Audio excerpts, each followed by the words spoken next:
Welcome to A Road to Recovery, presented by Addiction Recovery Care. I'm Vanessa Keaton, and with me today I have Madison Frasure, who is the program manager at White Oak Hill. So welcome, Madison. Thank you. You're welcome.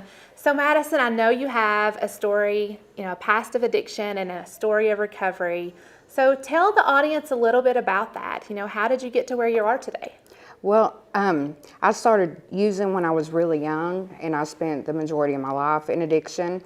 It just progressively got worse, and it took me going to jail and being court-ordered to treatment to ever change. And once I come into ARC, I had to come once, and I left, and I went home, and I was home for 3 months, and I overdosed. Oh my gosh. So I had to come back, and that second time I was just determined to stay, because I knew if I could just stay and get through it, that things would get better.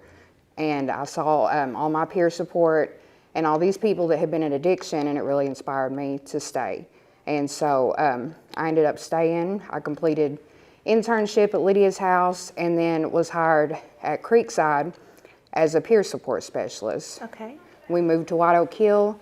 I eventually got to be an office manager, and then I went to the business analyst, and here recently I got the program manager position, and I'm just really grateful.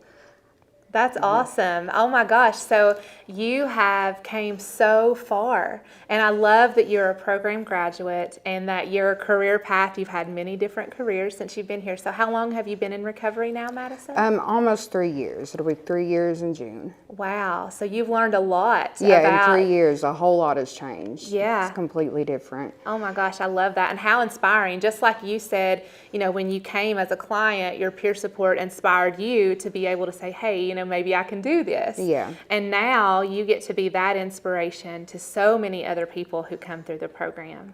Yeah. Yeah, that's really awesome. So if there was one piece of advice that you would give to someone who's out there struggling with addiction today, what would that be? Just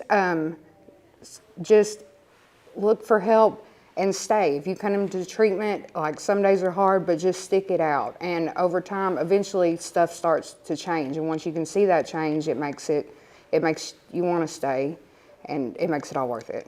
Absolutely. Absolutely. Well, Madison, I love your story, and thank you so much for being here with us today. And back to you in the studio.